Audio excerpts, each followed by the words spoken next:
All right, what's up, people, ladies, gentlemen, boys and girls? The boys and girls part is, I'm joking because you know what they've been doing? They've been going behind my videos. I get notifications about this shit. They've been going behind my videos and age restricting shit, but it's like old shit. It's like shit, it's like from like a year and a half, 2 years ago. I'm like, why are they doing that? That's kind of weird. Not that I care. I'm not about the views, man. I'm not monetized. Nothing like that, bro. This is me sitting on the couch with my therapist. I have to do this for. Oh wait, I ran that joke into the ground like 5 years ago, didn't I? Yeah, this is my therapy. That joke. Fuck it. Anywho, yeah, 45 seconds in. Remember I told you when I was reviewing The Flash, I said that I wasn't gonna go see Across the Spiderverse in the theater because I heard it had too many cameos in it, and it would blow my mind. I had to see it like 2, 3, 4 times, whatever. So, as it turns out, I got it yesterday on digital. Right, it dropped yesterday. Got it on digital. Watched it 2.5 hours long, and it feels 2.5 hours long, dude. So let me go ahead. I'm gonna give you the positives. The animation, and they suing the motherfuckers over that shit because they say they was whipping and chaining the motherfuckers. The animators. You hear about that? They talking about unsafe working conditions. You don't pull that shit and have a rack of motherfuckers doing that. They was whipping the chains on these motherfuckers, and you can tell because that animation is beast. I'm talking, man. I thought I was tripping when when the movie first comes on. And this is no spoilers, but the movie comes on twice or maybe 3 times, theoretically. The way they did the same thing in the first one, so it's not no surprise to what they did. But when it first comes on, you feel like you're tripping, dude. Straight up acid trip, bro. You swear to God you want some shit. You know what I mean? That's how good the animation is. So that's a real high spot. Certain characters I really fucking enjoyed. One of my favorite Spider-Man there is. Let me see if I can find this. I think I just put it down. I think I just put it down a level. Yeah, there we go. All right. That's my Spider-Man 2099 issue 1. I bought it for $6 and I bought it. I don't know what it sells for now. It probably went down in value. No, I'm kidding. That movie came out, it went up in value. I don't even fucking know. But no, Miguel O'Hara, he's one of my favorite Spider-Man. Probably would say he's my favorite until they brought in Miles Morales. And the funny thing is, when I look at Miles Morales on screen, I see my son, dude. He looks just like my son. Facial, the structure of his face, everything. My son just does his hair is braided, whereas Miles is running the fro. Which I told Michael to do, but I can't tell him how to wear his hair. You know what I'm saying? He's autonomous.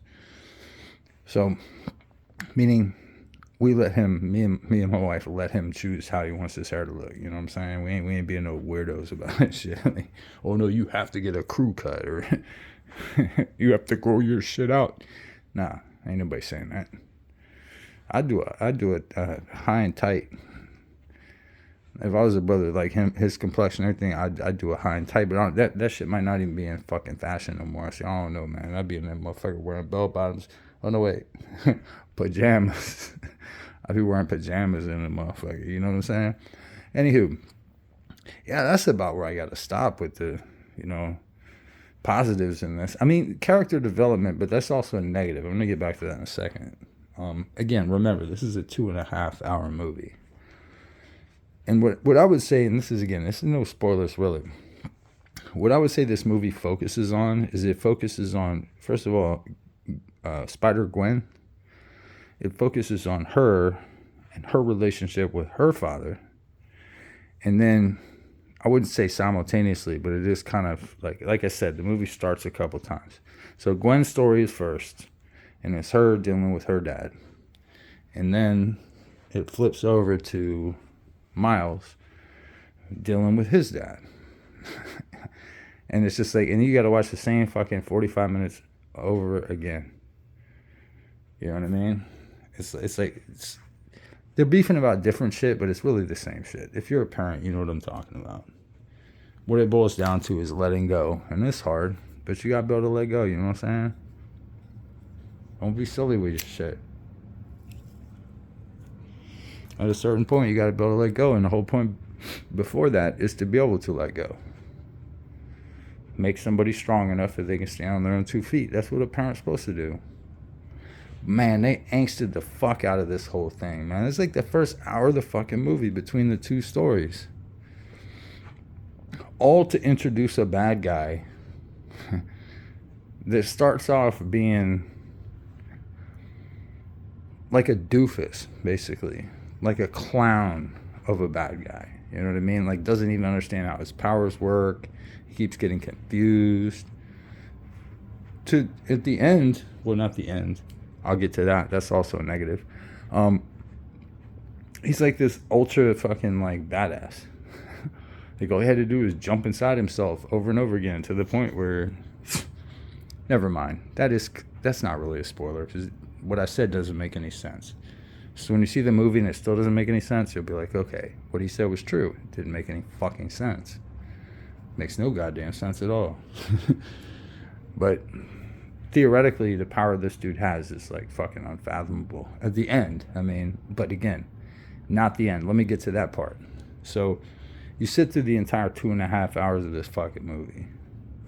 And when they said there was a lot of cameos, it took on one scene. There was one scene, like in the middle toward the end, like kind of shifting toward the end, where you see the operation that a certain person is running. I'm not going to spoil anything there.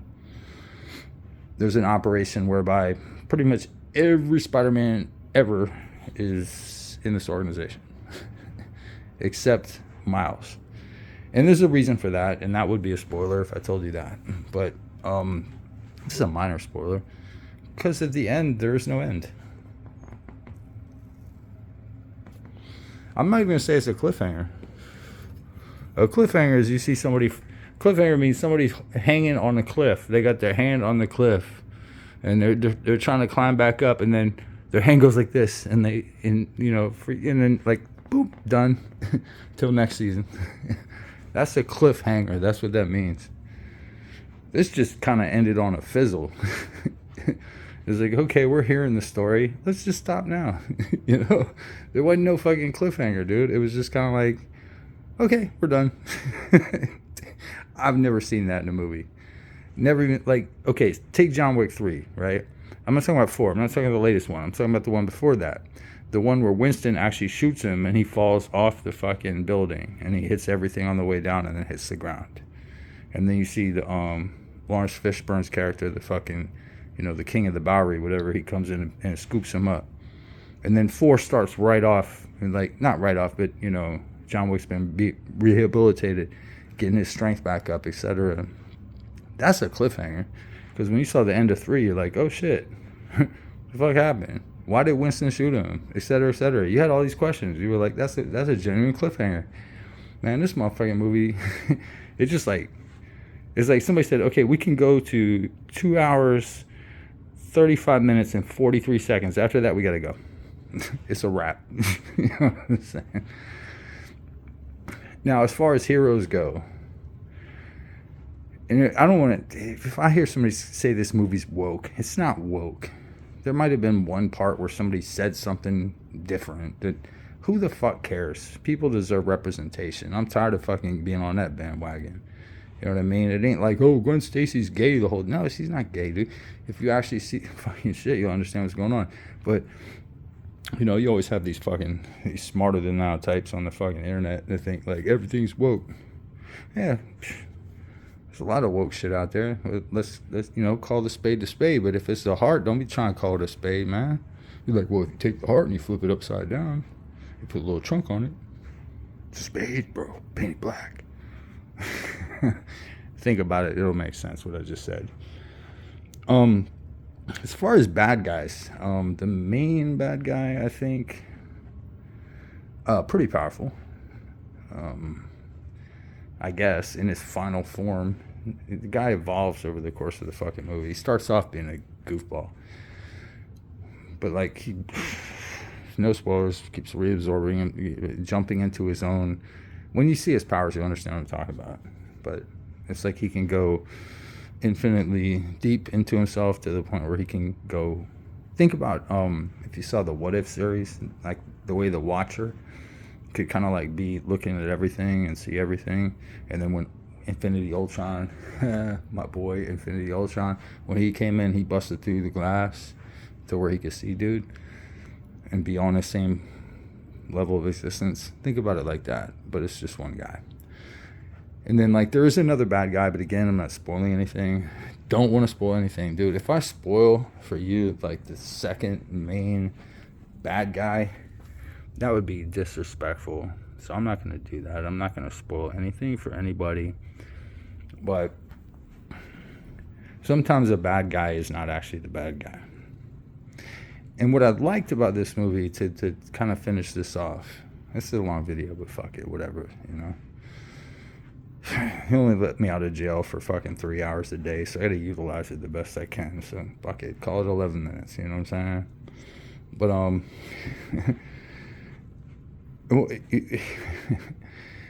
I really like the way that they play off the fact that, okay, look, there've been a lot of movies that come out lately that have been about multiverses. So like there was The Flash, there was Doctor Strange, there was the other Spider-Man movie, the one with actual real people in it, whichever one that was. You know what I mean? And then you had the Michelle Yeoh movie, Everything Everywhere All at Once. That one. You know, so we've been playing with the multiverse, right? And the Flash TV show was playing with it before then, and I mean, shit, it's the new shit, right? We're in an alternate reality.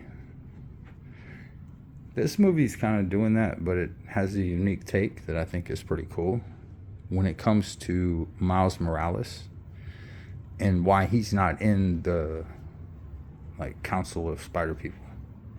And it's very interesting. It's a very interesting thing, but again, there is no action climax to this movie. There just isn't. You can feel that this is definitely the first part of a two-part story. They just kind of like Dune. They kind of just cut it right in the middle. They're like, okay, we stop here. But from what I hear, all the fucking animators basically quit, and they're suing the motherfuckers or something. They going hard. I forget what the fuck they're doing. They might not be suing them. It might be like that, but they quit and they protested about the work conditions and shit. Saying it was basically being put under the fucking gun, you know? Like they had the guillotine hanging over their neck every day when they came in. It's like, man, all right, you got 15 hours to go. Let's go. Let's get it done. 15 hours, buddy. Put it in. Because every one of them cells, all them cell animations had to happen. When you see it, like I said, man, you feel like you're on an acid trip. So they did a good job, but will we see a conclusion to this series? I don't know. I hope so. Because otherwise, the context, like especially the early time that they spent in this movie developing characters, and especially the father to Spider Person relationship, whether it be Gwen or whether it be Miles, all that would be wasted if they don't have a third part, a finale to the trilogy. So, how would I rate this movie? Well, I just did kind of. It's definitely not as good as the first. Into the Spiderverse, you can just watch that one, boom, you're done. It has all the positives of this movie, which there are plenty, or a few, like I named them, but none of the negatives. It has a great bad guy, a guy you actually believe, voiced by the great Liev Schreiber, you know what I'm saying? That motherfucker, yeah. Playing the Kingpin. You go back and watch the first one. It's called Into the Spiderverse. You can probably find that for free somewhere. I forget where you can find it. One of them streaming services, I'm sure. But yeah, this one, I mean, pop you an extra bag of popcorn is all I'm going to say. Because it's long and it feels long. It legit feels long. It spends way too much time early on developing these characters to points where it's like, okay, I get it.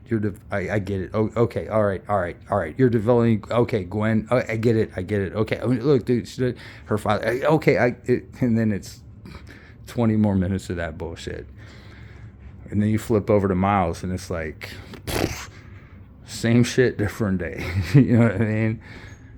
And so, like, if you don't get to that fucking second and third act, you might have just fell asleep. I don't know.